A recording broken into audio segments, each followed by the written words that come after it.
see much. Hello there, this is Dan Sigmund, and I'm with. Dave Guckenberger. All right, this is Dave and Dan Discuss, and we had a really exciting meeting this last week at the Board of Supervisors, and we figured this one we're going to do a little commenting on. There's certain things that are going on that I think the public probably should be aware of. We're trying our best to do things right. I mean, fiscally responsible and fiscally conservative, fancy words, but I think they're important, right? I believe it. So what, Dave, what did you want to talk about first here? Well, What you came up with? you know, we did a little training session, right, on meetings and open meeting violations. Oh, I and stuff forgot like that. about that. That was Yeah. informative. But if you remember, we were told again, you know, we have a committee structure and we need to trust the committees and the work that the committees do. And a woman that came into the training, you know, she said our meeting should only last 45 minutes because, you know, if all the work is done at the committee level, it comes to the board and it should be just stamp it. We had a meeting that was a little over a half hour 2 times ago, and everybody says, "What's going on here?" Yeah. We just don't have those kind of meetings. Well, I made some notes, you Yeah. know, about, you know, last Tuesday's meeting.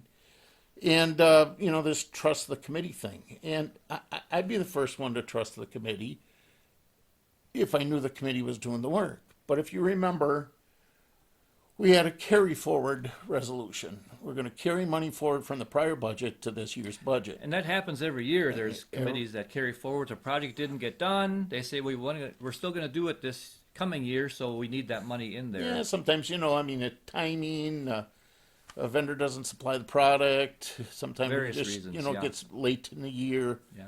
But the carry forward resolution was for same purpose. I mean, that's what it says. Right. Right. Sometimes, you know, we can carry forward for a different purpose, but everything in the budget or everything in that resolution was same purpose. So my first question was, did a committee approve, the committee of jurisdiction, did they approve all of these carry forwards? Now the question would be, is the committee supposed to approve all carryovers? Well, they should. They should. They Yeah. should know about it. And they Should know approve about it and then approve it, and then it goes forward to finance. Finance puts together the Sure. big resolution, and finance can review the final. So we were told yes. So then I said, well, given that ARPA committee is dissolved, right? Who approved the ARPA carry forwards? Because there was quite a few dollars carried forward in ARPA, wasn't there? ARPA, and there's, you know, 2 pages of ARPA Yeah. stuff. Yeah. Well, the ARPA stuff wasn't approved, right? Because there's no committee overseeing that. It was talked about, apparently, at exec committee, possibly I at was finance. at that meeting. I was at that meeting. Is But no carry forward was discussed. No Right. committee discussed it. So again, that, you know, do you trust the committees? Well, not if the committee's not doing the work. All right. So there's, you know, confusion there to me too. And I started asking about why the interest in the PAVE money and the interest in the opiate settlement was being carried forward, especially for the same purpose, because those monies are all invested, but we're getting interest back We're on it getting until interest. it's spent. until it's spent. But you know, this is same purpose. So Yeah. I don't know that the interest has already been allocated to something, and then we're going to carry that forward to the next budget for that same unknown purpose, right? But I asked about the interest in the ARPA funds. Now, you know, we got close to $17 million. We've spent some of it, but, you know, to my calculation, we've got probably 12 to 13 million still available. And at, you know, a simple 4% interest or something, you're looking about $600,000 a year in interest that we should be collecting on that stuff. If we invest that in T-bills, if we invest that in 100% safe investments, which we're required to do, we should have a lot of money carried forward. Don't see it in the budget, don't see it in that carry forward resolution, but, you know, something that I keep looking at. And it just frustrates me that we don't get the details that I think we should have. So that investment was treated differently than the other two, basically. Well, it appears to be treated appears to be different. treated, yeah, and you can't get answers. Yeah. Yeah. I started asking about it. It seemed like it was going nowhere, so I set that aside. Then we had another resolution come forward, you know, where we want to increase the FTE in the clerk's office. FTE being full-time full-time equivalent. equivalent, right? We're Yeah. gonna go from a three-quarter person to a full-time person. Right. And all I would ask is that there's some documentation. Is there some sort of, well, did the committee that approved this make a presentation at the county board meeting? No. Right? Didn't see it. Nobody said anything. Look in the packet. The only thing in the packet is a job description of what this person's going to do. Now, a couple of individuals did speak up at the meeting and said, that it's been very busy there and we should have more people. But that's fine. Where's the funding going to come from? I mean, we're 10 weeks into this new year. If we knew that we were going to have to increase the staffing level in the clerk's office, why didn't we discuss that in November and put money in the budget? So, as you know, all of these resolutions have to go to the finance committee for approval, and they're supposed to look at that and see if the money is available. Well, that's where you get your answer. That's where you get your answer. That's right. Committee. The committee. Yeah. Trust the committee. Yeah. Yeah. So I asked the committee. What did he say? Well, they said they anticipate getting the money.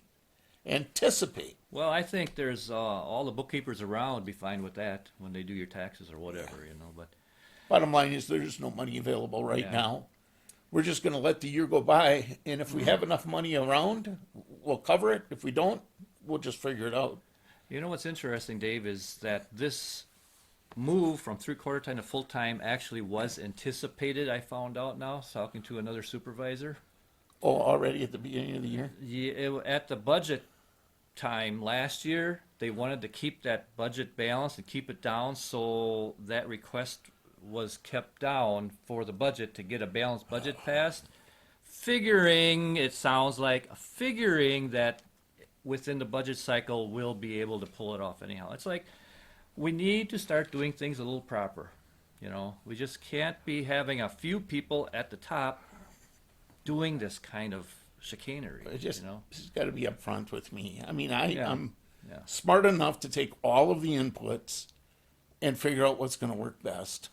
Yeah. And that's what's expected of me. Make a decision, but give me all of the facts.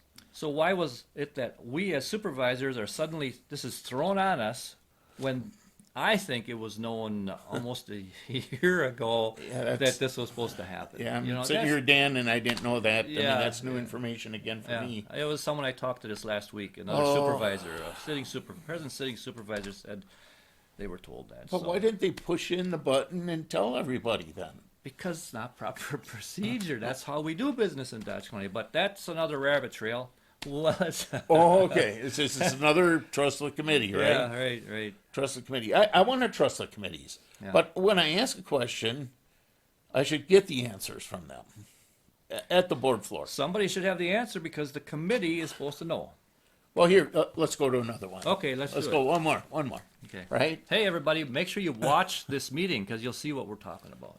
So, whether you know it or not, the microwave dishes and the St. Helena Tower are used for emergency management. And we decided that that needs to be replaced. The equipment is obsolete. So, because we had the ARPA funds, Yeah, that was with ARPA back then. ARPA, yep, it's $360,000 we budgeted from ARPA to put fiber optics from Juneau out to that tower. And that will replace the communications, the microwave communications from Juneau out to the tower. Well, that job was spec'd out by, I believe it was MC&E in Green Bay. And then a request for proposal, request for bid was put out by a purchasing person.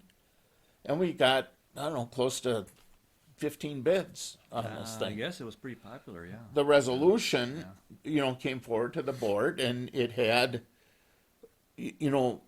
all of the bids listed with a recommendation to take the low bid, which was a local company. But there was an optional part of this bid for $11,000. Without getting into too much technical stuff, we're going to have 36 strands of fiber going from Juneau to St. Helena. That was the basic bid for 36 strands. It's 36. Okay. And the option was to add another 36. Okay. Well, knowing what I know about technology, and we'll talk about Rob Belk coming Yeah. into this too, Yeah.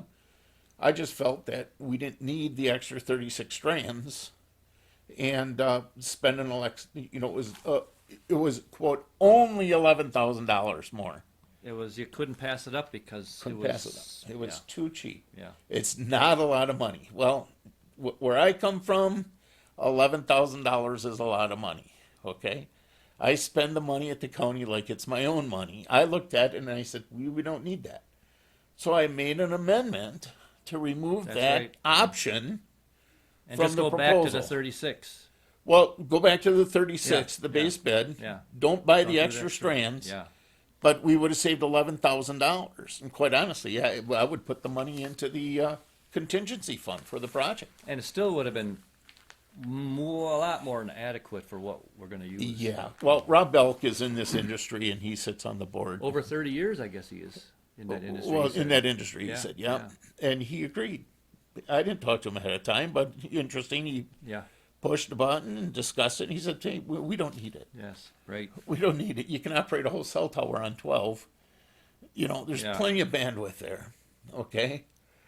And, you know, to me, yes, it's only $11,000. But that's the way we're so cavalier with the way we spend money here in Dutch County. We can't save $1. Not one. Here would have been $11,000. We could have used Yeah, it for some yeah. other project. Matter of fact, to FTE from 0.75 to 1.0, magic, you know how much that was? Around 11, wasn't it? $11,000. Yeah, yeah. We could have found the money there if you want to think of it that way. Mm-hmm.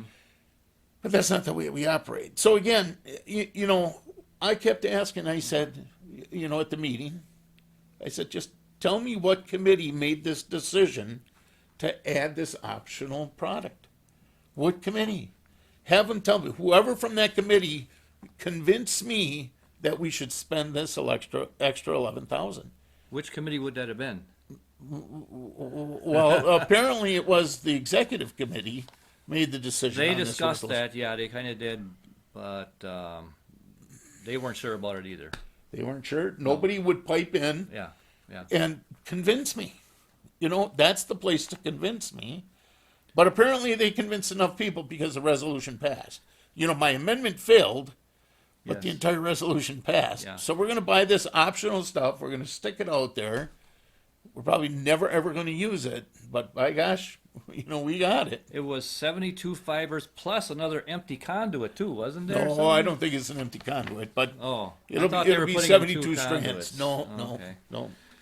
So I mean, that's my frustration at the meetings. You know, we're told we got to trust the committee. You know, here's 3 examples where I can't trust the committees. I want to do a good job. You know what's frustrating too is when you are promoting something that's going to save $1, in quotes, and you know it's fine, it's probably the best idea. Nobody listens. Nobody wants to save that. Nobody wants to try to. If we ran our personal businesses, take it from me, I see it, you see it. If we ran our personal businesses like this is going in Dodge County, since we don't have taxpayers to just pull another dollar from, we'd be out of business. Yeah. I really believe so. But I just, Government. Dan, I just want to do a good job. Yeah. I want to take all the information I have, make the best decision. And I think that's what I'm doing in most cases, right? well, we all know what we believe is best, and it all comes down to a vote at the end. But if you're out there and you want to be fiscally conservative and help us out here, next election's in 2024. Had to drop that one. Oh, very good. Yeah. Hey, but anyway, so the meeting, if you remember, at the end of the meeting, there was public comment.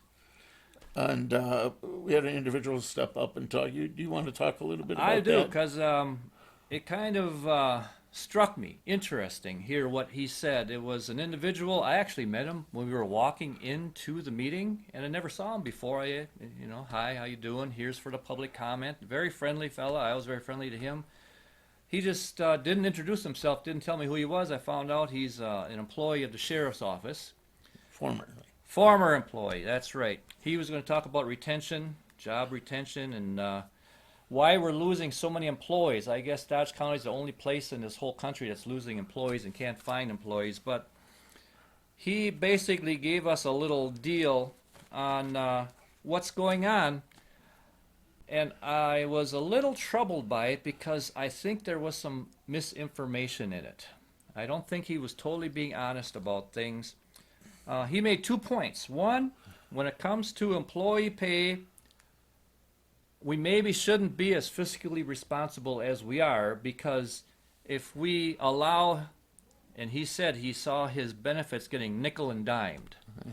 And I guess what he meant by that is by nickel and dimed is going down, getting less and less.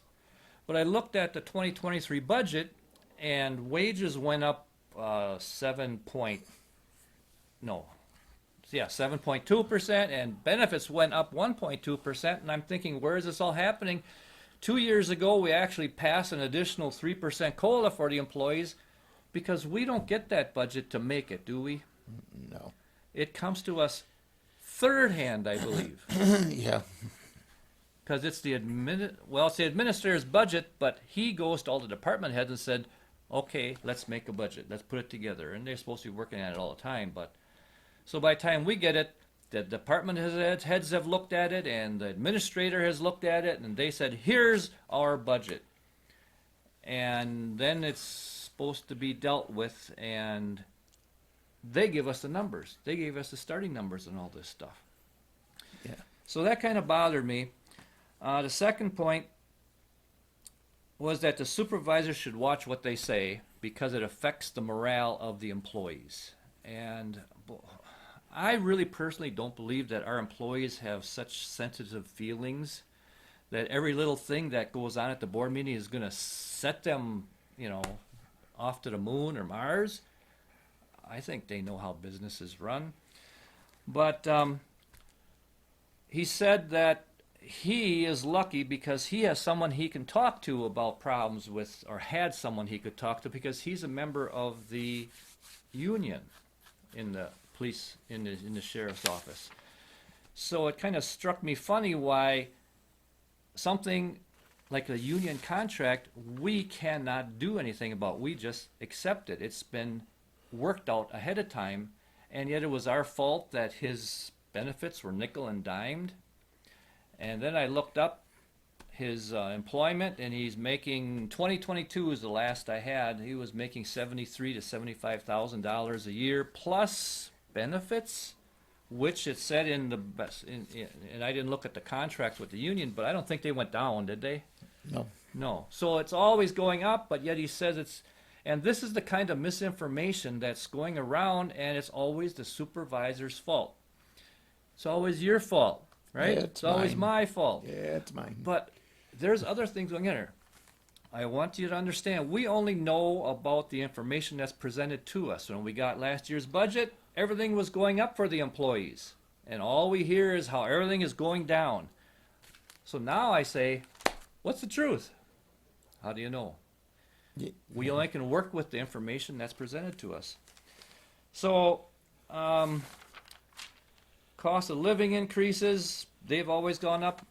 I'd like to see one company this year that has kept up to the cost of living increase with inflation. It's impossible, and here we get hammered again, and we just don't pay enough to our employees, and that's why they're leaving. Hey, you had some statistics about people leaving, didn't you? Yeah. Okay. So, I mean, I listened intently to everything that employee said, former employee, whatever. And I understand, you worked here 24 years, he said, and he has his own reasons for leaving, okay? And I'm just going to say, I went out and I looked to see, what is the reasons people leave, all right? And I went to the Bureau of Labor Statistics. And the main reason people leave is for higher salaries. So obviously this guy's going to make more money somewhere else, and he's going to take advantage of that. We will never be able to stop that, Dan. Mm-hmm. I just don't see as a public entity. We just can't. I mean, we've got limited revenue, and I don't see that we can do anything. But this was an interesting stat. So 70% of the working age people are actively looking for a job change. To say that somehow or another, what we say at that boardroom or what's going on at a county board meeting is actively causing people to leave is blatantly false. Well, then it should only be happening here and not everywhere else, right? Well, you would think so, Yeah, right? But yeah, you know, this is the stat that I have, right? I get it that people want to leave. The other thing I found interesting is one of the main reasons people leave their job, and this is from Bureau of Labor Statistics. People feel compelled to move on, usually cite the incompetence of leadership at their current organization as the reason. Now, leadership is good. I mean, we're the top of the leadership chain, right? Yeah, but we don't have interaction with the employees. But we're not micromanaging this Right. organization. We're not there, right. you know, listening to individual complaints from employees. You know, we've got an old HR department. You've got, you know, I mean, look at the sheriff's office. I mean, this is where this guy is. You know, he's got Yeah. a chain of command. And he's expected to follow that chain of command, Well, right? they lost 2 high-level people this month already. Well, I understand, but I mean, there's a chain of command. Yeah, yeah, That's the leadership structure, yeah. you know? That's right. And I'm not trying to micromanage this whole organization, but if there's problems, those problems need to be resolved at that lower level, right? If there's dissatisfaction with the job, and somewhere around that's coming from the board member, I have no Nah. interaction with these people. I'm not over at Clearview watching what's going on over there. I don't show up twice a week. I don't have a room there or an office. You know, the highway department, I'm not over at the highway department. So somehow or another, you know, it's my fault. It's not my fault, people. I'm going to do the best I can. Yeah. You know, I'm going to develop the budget or, you know, approve the budget. I'm going to develop policies. All right. But those policies don't come from us. There's know- input in the policy, but Yeah. I don't sit down and draft one. And a couple of folks have talked to me, previous employees, I've seen it even written, that Act 10.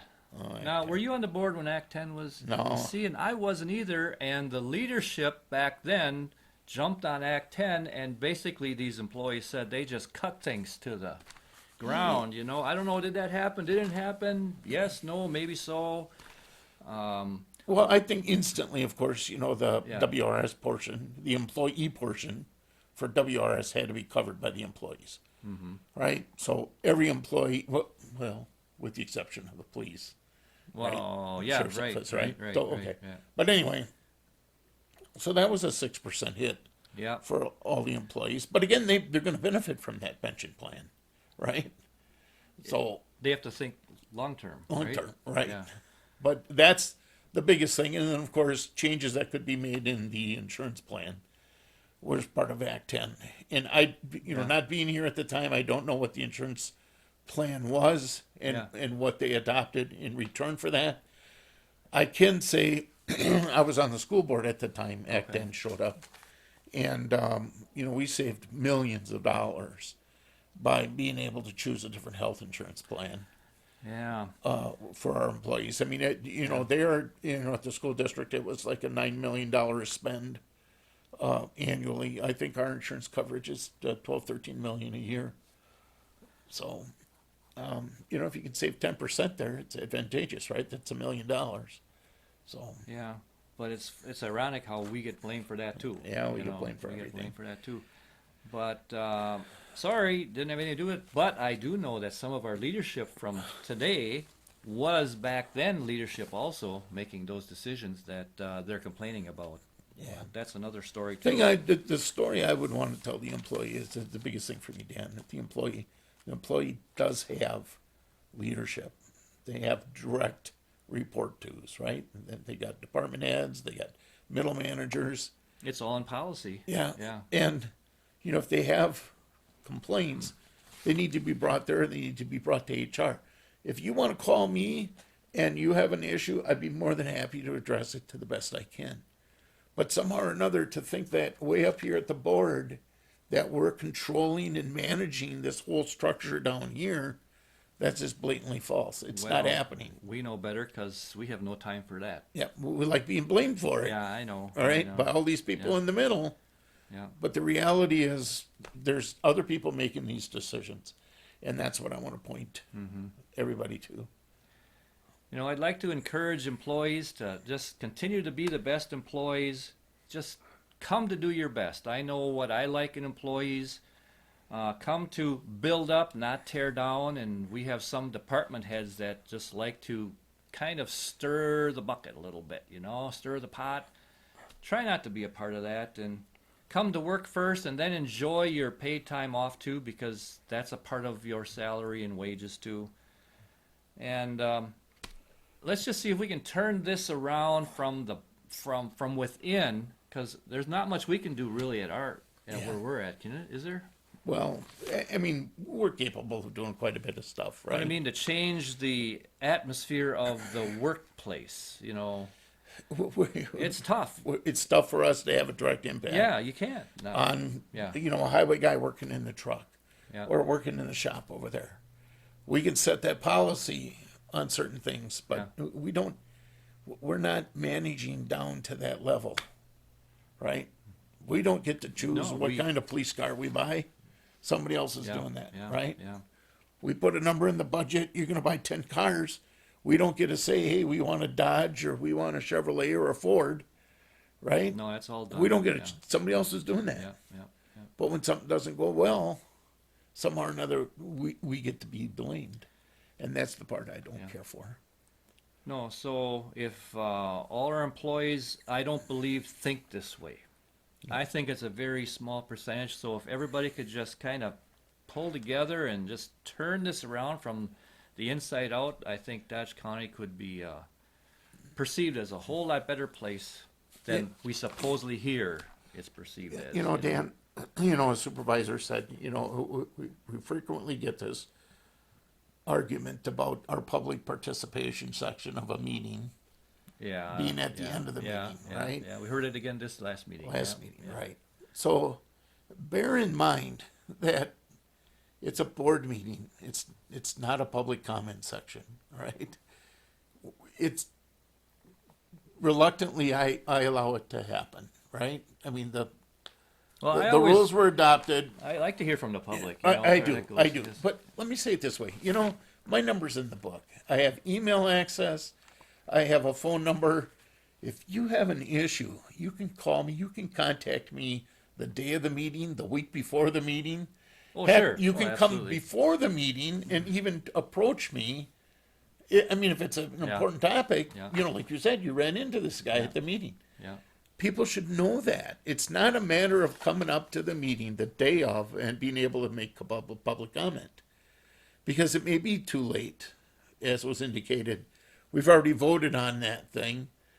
Why would I right, public right. comment? After And of the course, fact, and, yeah. and if you remember, the rules of the meeting state that the public comment has to be a topic of the Agenda. meeting. So it's a done deal. Yeah. Yeah. But if you have comments or you have issues, pick up the phone, call. Send me an email. I'll reply. Now here's the deal too. Board activity is business that has already been transacted at the committee level. Pretty much. And there's only 5 to 7 committee members typically. That is a place to really be involved in communicating your thoughts on matters. I mean, to call up 33 supervisors before a meeting, that's a big job. So It it is. won't happen. But if you know where it's happening first, and there's only 6 or 5 or 7, that's where we need to be involved. Yeah, sometimes all you gotta do is call one. That's right. That's right. Call the Right. chairman of the committee or whoever. Yeah. But always call your supervisor. And folks, we don't see that happening too much. So Yeah. be nice if that would happen too. But yeah, that's sort of what happened at the last meeting. Yeah. And we're gonna keep on pressing for doing things right and fiscally responsible.